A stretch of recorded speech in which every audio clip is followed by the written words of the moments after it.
আসসালামু আলাইকুম। সবাই কেমন আছেন? আশা করি সবাই ভালো আছেন। আল্লাহর অশেষ রহমত, আলহামদুলিল্লাহ আমিও ভালো আছি। যে যেখান থেকে আমার ভিডিওটি দেখতেছেন আপনাদের সবাইকে অসংখ্য ধন্যবাদ। তো আমি আজকে আপনাদের মাঝে আরও একটি নতুন ভিডিও নিয়ে আসলাম। দেখতে থাকেন, আশা করি ভিডিওটি ভালো লাগবে। তো এখানে আমার হাজব্যান্ড 3টা মুরগি নিয়ে এসেছে, তাই মুরগিটাকে আমি পরিষ্কার করে নিলাম। মুরগিগুলি কিন্তু দেখতে অনেক বেশি সুন্দর দেখা যাইতেছে। মাংসগুলি কিন্তু লাল টকটকা হয়ে গেছে। তো এখানে মুরগির ভিতর থেকে ডিম বের হয়েছে। ডিমটা ভেঙে গেছে, যেহেতু আরো অনেক আগে আনছে, পাও দুটা বাঁধা ছিল, তার জন্য দাফাদাফি করেছে, ভিতরে ডিমটা ভেঙে গেছে। আমি কিন্তু আগে যখন মুরগি আনতো তখন কিন্তু মুরগি রেখে দিতাম, 2-3 দিন ডিম পাড়াতাম, তারপরে জবাই করতাম। তো এভাবে রাখলে কি মুরগিটা শুকিয়ে যায়, তার জন্য আর এখন তা করি না। এখন আনলে সাথে সাথে জবাই করে ফেলি।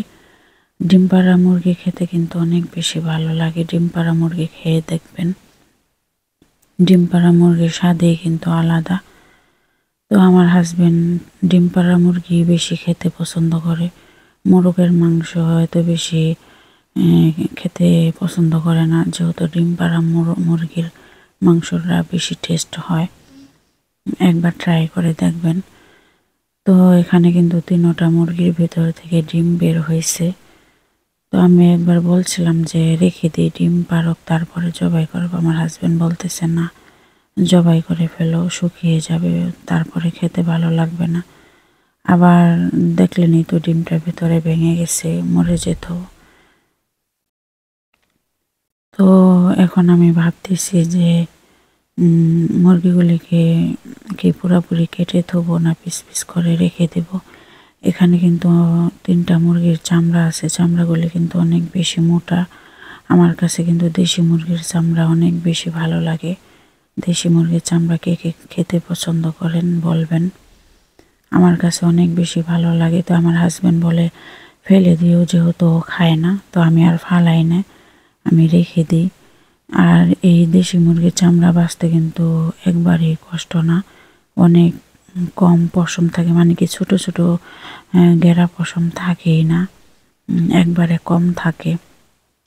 তার জন্য আমি ঝটফট করে বেছে ফেলি, তারপর আমি খাই, আমার হাজব্যান্ড খায় না। আর এখানে আমি আজকে আমার পছন্দের একটা তরকারি রান্না করব, শুটকি মাছের তরকারি কিন্তু আমার কাছে অনেক বেশি ভালো লাগে। তো আমি মশলাটাকে আগে কষিয়ে নিছি।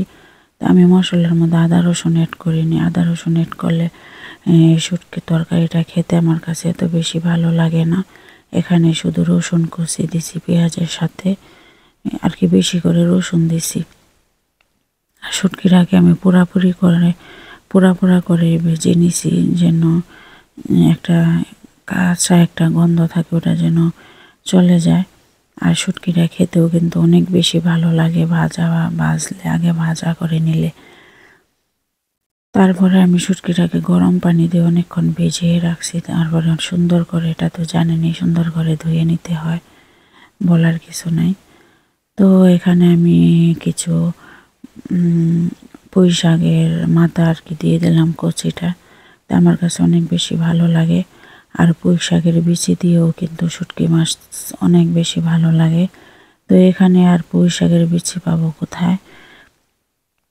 তো পুঁই শাক দিয়ে রান্না করলাম, পুঁই শাকের ডাঁটা দিয়ে, মূলো দিয়ে। আমার মাকে দেখতাম কি মাসে যেন মাছ আর কি বেশি পাওয়া যায়, চৈত মাসে না কি মাসে জানি, আমি ঠিক মনে নাই। তো ওই সময়ে খৈলসা মাছ কে কে চিনেন বলবেন। খৈলসা মাছ, পুঁটি মাছ, এই মাছগুলি কিন্তু শুটকি করে রাখতো শীতের দিনে, মূলো দিয়ে, তারপরে বেগুন দিয়ে, সিম দিয়ে রান্না করে খাবে বলে। তারপরে শুটকি দিয়ে রাখতো, মানে কি শীত যতদিন থাকতো ততদিন ওই শুটকি দিয়ে কিন্তু শীতের সবজি দিয়ে রান্না করতো, অনেক বেশি ভালো লাগতো। তো এখানে আমি ভালোভাবে কষিয়ে পানি দিয়ে দিছি।